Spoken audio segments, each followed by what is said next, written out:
Hello everyone, this is Tessa. Welcome back to my channel. Today is the 15th day of July. We're halfway through NaNoWriMo.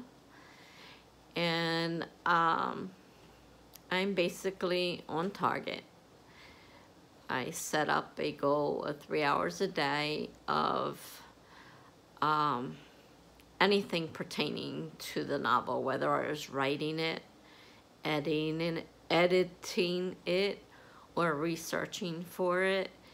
As long as I was working in connection to that novel, it counted toward the goal. So I'm on goal. That's great. Everything's fine there. I did run into a problem. First, it was the tenses that were a problem. I kept changing tenses.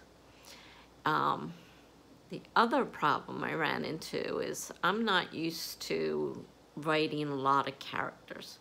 So I write short stories, and there's usually only a few characters in them, so I can keep that straight in my head. What I didn't plan on was I wouldn't be able to keep all these characters in my head. And so I did a couple character sheets for a few of them, but I got tired of doing it, and I really didn't see the purpose. So I don't have all the characters done at this point. And I was reading through it, and I came across a section that should have been a different name. Instead, it was the name of the main character, and I wasn't writing about the main character. I'm like, what is going on here? And I realized that I had unconsciously switched names, because I loosely based one of my characters on somebody I knew. The characteristics, not you know, anything else. Just there were things about him that were essential to the story I was writing. And I didn't realize that I had switched to his actual name. And since I had a character already named that, things got a little confusing. So now I have to go back, and I've got to make sure that every name that's on there belongs to the character that I'm writing about, because I don't know if I've done it. I found a few female names mixed up too, because I changed them. But I had already written some of the story, so I didn't get all of the names changed. So that is something I have to remember for future novels that have a lot of characters. I can't rely on my memory to keep all that straight. So I made a quick list of the characters, their names, their relationships, so I knew who they were. And now I have to go back and fix that. So that's one thing I wasn't planning on having to deal with, but I'm kind of worried it might happen again. Because sometimes I get confused, and I'm on pain pills that are very high dosage, and they mess with my head. I'm on anxiety medicines. They mess with my head, and they're combined with the opioids, and you know, they do cause confusion and other things, and I can't give them up. I need them to live, you know, a somewhat normal life. I mean, things are hard enough as they are, but they do mess with what I'm thinking and what I'm saying, and I don't realize it when I'm saying it.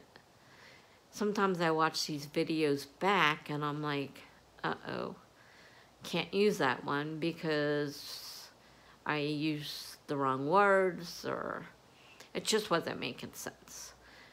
And I don't know how often that happens. I try not to. I redo several of them if, you know, when I find that, if I actually realize that I've done it. Sometimes I don't catch it, but I try to.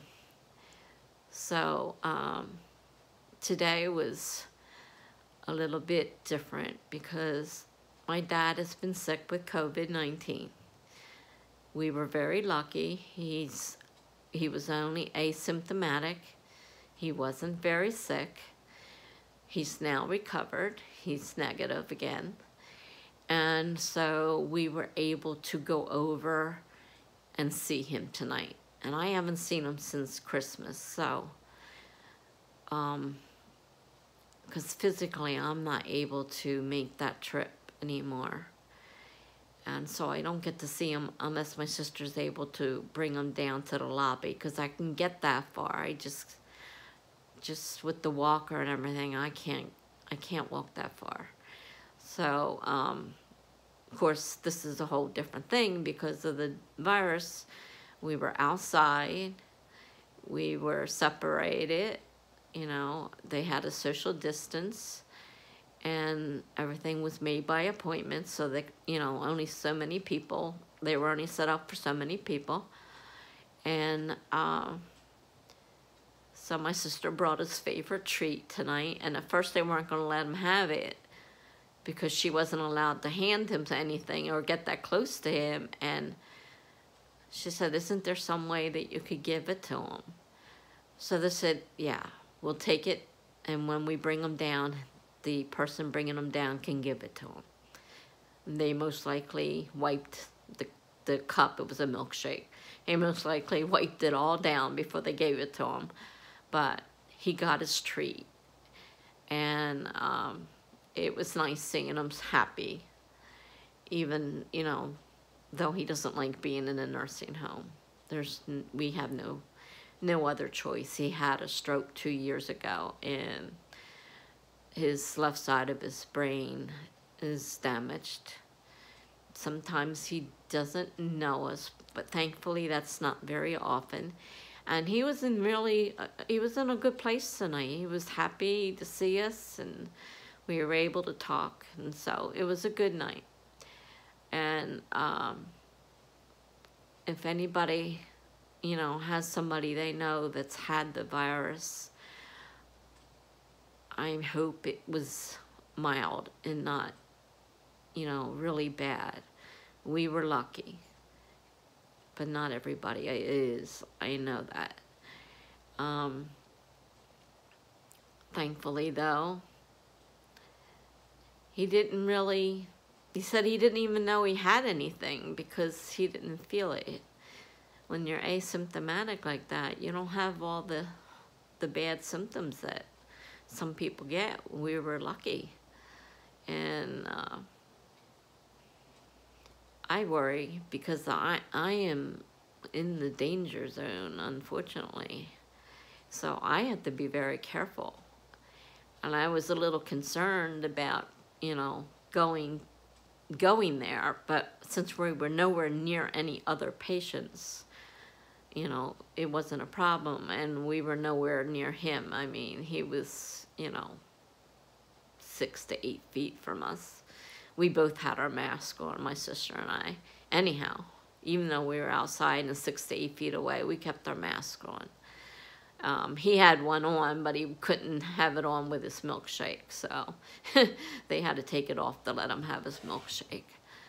So, but anyhow, as I said, I'm on track, and I am going to stop here. I've got work to do with that, getting that straightened out, the mess I made. And if you like my video, please like it. And if you want to subscribe, hit that notification bell to let you know the next time I post a video. I usually post one at least once or twice a week. I try to anyhow. And till the next time, please be safe.